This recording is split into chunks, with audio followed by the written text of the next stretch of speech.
Okay, we're here with part 2 of The Mentally Ill from Story of America cards, the Daily Life section. Be sure to see part 1 where I went over mental health from 1600 to 1860, as now we will move on to how mental health is treated from 1865 to now. So let's get on with it.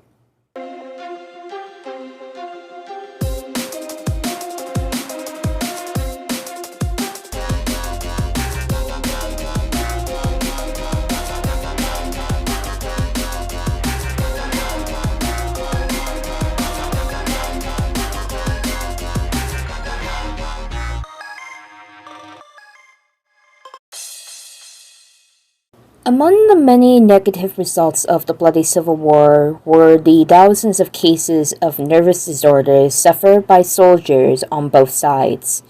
Fortunately, the military physicians soon learned to distinguish between the chronically ill, who were first hospitalized and later placed in experimental cottages and farm colonies for rehabilitation, and the acute insane, who were placed in asylums with little hope of recovery.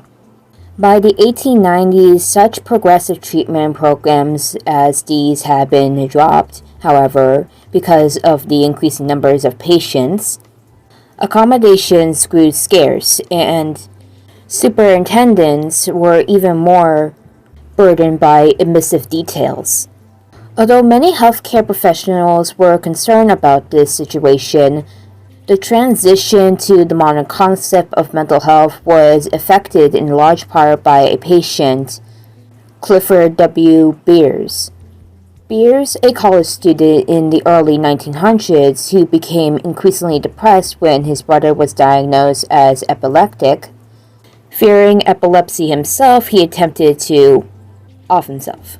He spent the next 3 years in the mental hospitals, where he encountered beatings, padded cells, and the kinds of brutalities that flourished simply because insane persons were considered family disgraces not to be spoken of in the outside world.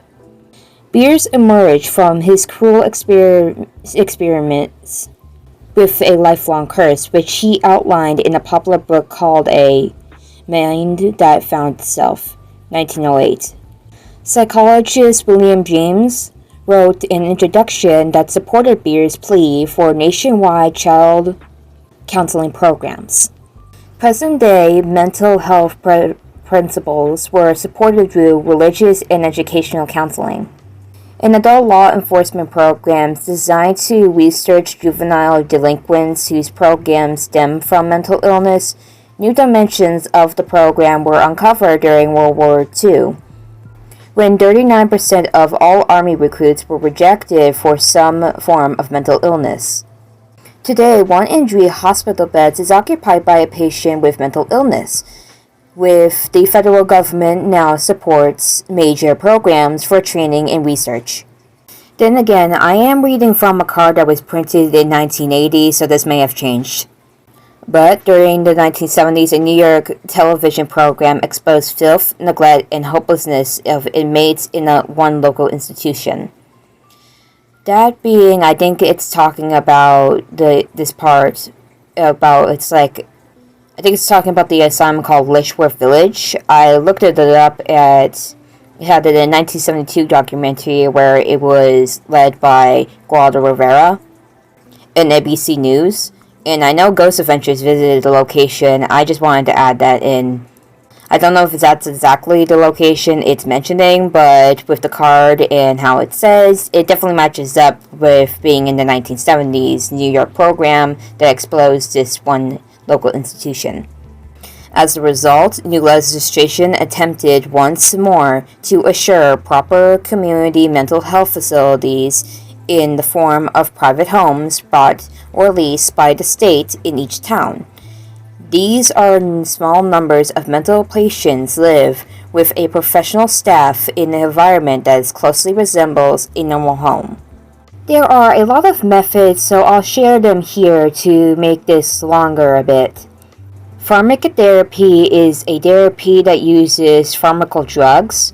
Pharmacotherapy is used in treatment of mental illness through the use of antidepressants, benzodiazepines, and the use of elements such as lithium. It can only be prescribed by a medical professional trained in the field of psychiatry.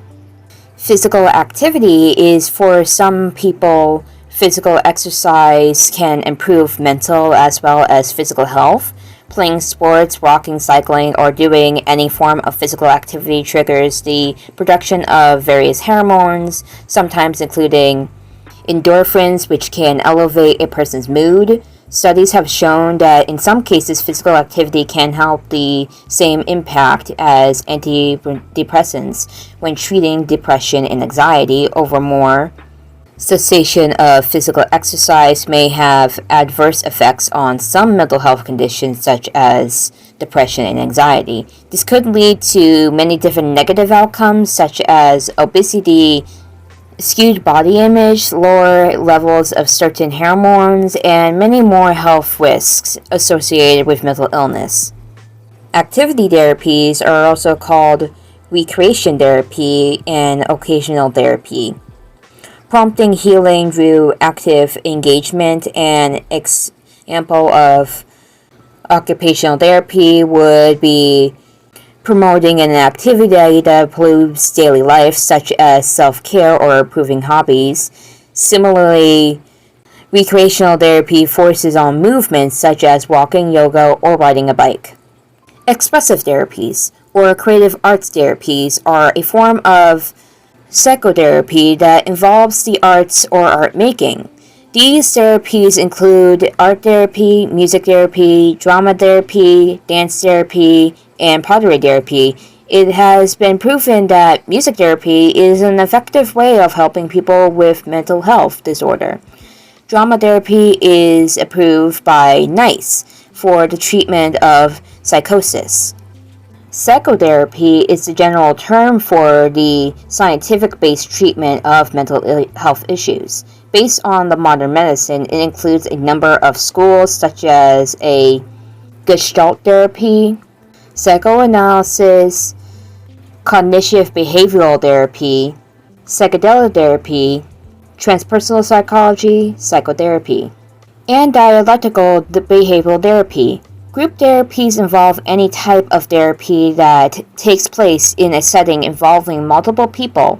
It can include psychodynamic groups, expressive therapy groups, support groups, including the 12-step program, problem solving, and psychoeducation groups.